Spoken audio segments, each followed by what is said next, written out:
Enderman, ये प्राणी कौन है, ये क्रिएचर कौन है। जब भी मैंने देखता हूँ तो मैं सोचता हूँ कि ये यहाँ पे क्यों आया, इसका मकसद क्या है यहाँ पे आने का।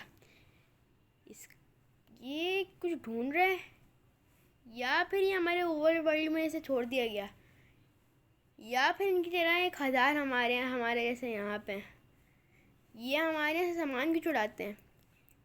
ये यहाँ पे कैसे आए, क्या ये कभी इंसान भी थे। लेकिन इन सब चीज़ों को साइड रखते हुए पहले मैं आपको बता दूं कि प्लीज़ आप मेरे चैनल को सब्सक्राइब कीजिएगा, क्योंकि जो इससे हमें ना थोड़ी सी हेल्प मिलती है, तो प्लीज़ सब्सक्राइब कर दें और प्लीज़ लाइक कर देगा और बेल आइकन जी दबाइएगा, क्योंकि मुझे इससे बहुत हेल्प होती है प्लीज़। और ये फ्री है और आप बाद में अपना दिमाग चेंज करके फिर वो कर सकते हो सब्सक्राइब। तो और चलें अपनी वीडियो पे चलते हैं।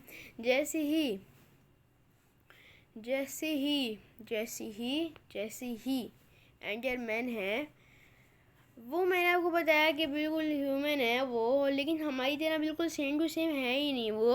वो अब इंसान थे, लेकिन वो अब इंसान नहीं रहे, क्योंकि जब हम लोग अपने ओवरवर्ल्ड में स्पॉन होते हैं, हमारे सामने कोई विलेज आता है तो हम लोग बोलते हैं अरे वाह ये तो इंसान है, लेकिन ये विलेजर्स के नाम से इंसान है, ये नाम के इंसान है। इनकी नाक बड़ी है, इनके कपड़े अलग हैं, ये पीस की हैं, इनके आईब्रो बड़े हैं, इनका मुंह भी बहुत बड़ा है, इनके शायद अंदर दिमाग घुसा हुआ होगा शायद। लेकिन ये हमारे स्टीव और एलेक्स जैसे बिल्कुल नहीं मिलते, क्योंकि हम लोग असली असली दुनिया में भी हमारे बिल्कुल स्टीव की तरह है हम लोग और एलेक्स की तरह है।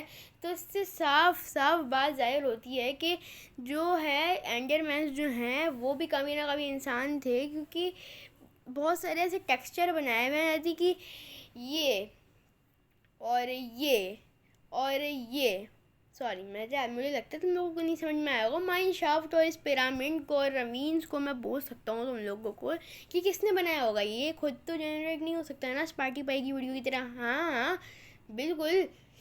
तो बस इतना ही बताना है मैंने तुम्हें। लेकिन अब जो मैं तुम्हें सच्ची बात बताने जा रहा हूँ, यहाँ पे सिर्फ एलेक्स और स्टीव के अलावा कोई भी नहीं बचे।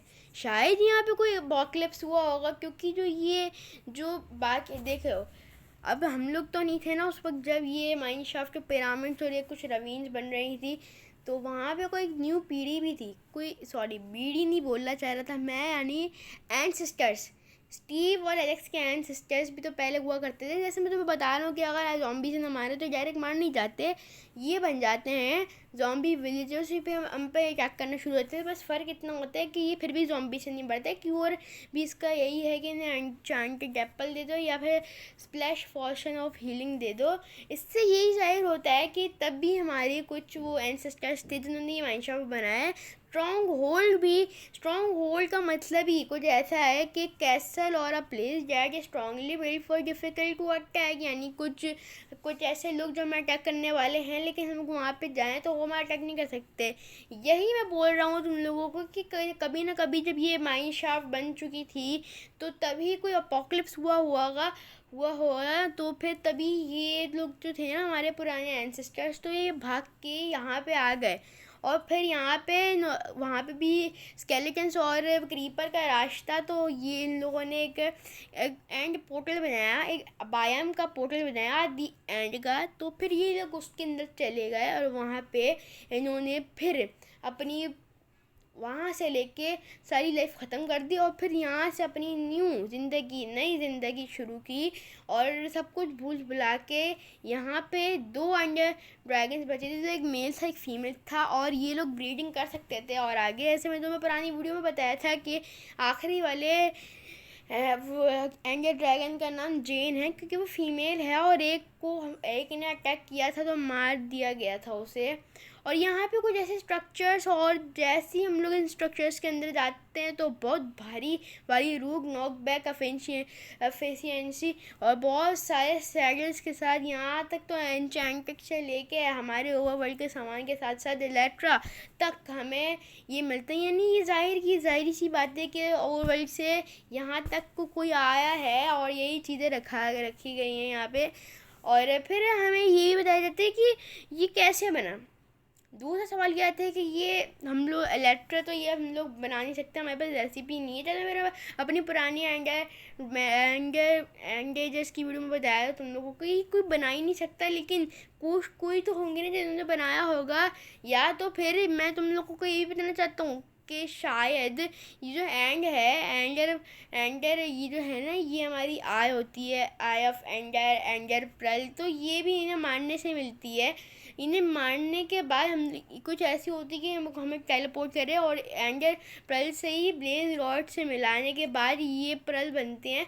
तो यानी ये सारी सी बातें, कोई इंसान था जो एंड में नेदर में गया था, वहाँ पे इसने ब्लेज रॉड्स को मारा। मैं टकीस ले रहा हूँ क्योंकि इतनी कन्फ्यूजन जो है मुझे। और फिर ये लोग ऐसा कुछ बन गए क्योंकि वहाँ पे इन्होंने कुछ खाया, कोरस फ्रूट। वहाँ पे था कोरस फ्रूट, जो मैंने तुम्हें पहले बता चुका हूँ, मैं बहुत पहले तुम्हें बता चुका हूँ। यहाँ पे इतने सारे ट्रीज लगे होते हैं। नो, कोई इधर तो एक बकरी भी नहीं थी, एक बकरी नहीं थी यहाँ पे, कोई एक चीज़ नहीं थी यहाँ पे, सिर्फ था कोरस फ्रूट। लेकिन जो भी मैं बात बता रहा था तुम्हें, क्योंकि इससे ना टेलीपोर्ट होता है, और ये इसका ये असर से ये लोग, इन लोगों की ना ये बॉडी शफल होना शुरू हो गई, इनकी याददाश्त होनी शुरू हो गई, ये लोग बनने लगे कुछ ये ब्लैक एवोल्यूशन सी होने लगी। तो भाई ये ना हमसे बातें भी करते हैं, तुम लोग को पता है हमसे बात करते, तो हम लोग इन्हें जस्ट कुछ भी नहीं करते, मार देते हैं इन्हें। लेकिन मैं तुम्हें ना अभी इनकी कम्युनिकेशन ना सुना नहीं सकता, क्योंकि जो ऑफिशियल माइनक्राफ्ट का जो क्लब है ना, वहाँ पे भी लिखा है, प्रूफ आया है मेरे पास, लेकिन मैं तुम लोगों को बताऊँगा नहीं। अभी तुम लोग सिर्फ सब्सक्राइबर्स देख लो। मैं बहुत अटक रहा हूँ यार, क्योंकि मुझे कुछ अच्छा लग रहा है कुछ बताते हुए। ये लोग अच्छे हैं, ये लोग अच्छे हैं, इंसान हैं ये लोग। ये तुम लोग सब्सक्राइबर्स देख रहे हो, बस मैं तुम्हें आखिरी में इनकी वर्डिंग सुनाऊंगा।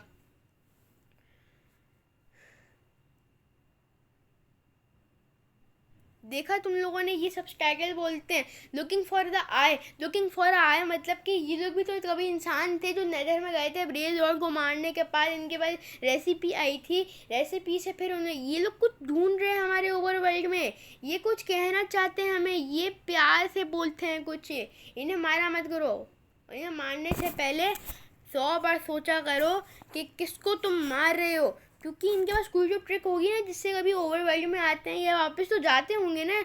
क्योंकि जब हम लोग इसे एंगर ड्रैगन को मारते हैं तो हमें कितनी सारी फ्री एंड कुछ लोग ऐसा भी कहते हैं कि जेन को मारने के बाद, यानी एंगर ड्रैगन को मारने के बाद लगता है कि एंगर ड्रैगन ने इन सबको ना अपने पास कैद किया हुआ, खुला कैद, और बिल्कुल एक आइलैंड के बीच में। तो कभी भी तो मैं तुम लोग को बताता हूँ, कभी भी इन्हें मारने से पहले सोचा करो कि ये लोग अच्छे हैं, ये बुरे बिल्कुल नहीं हैं।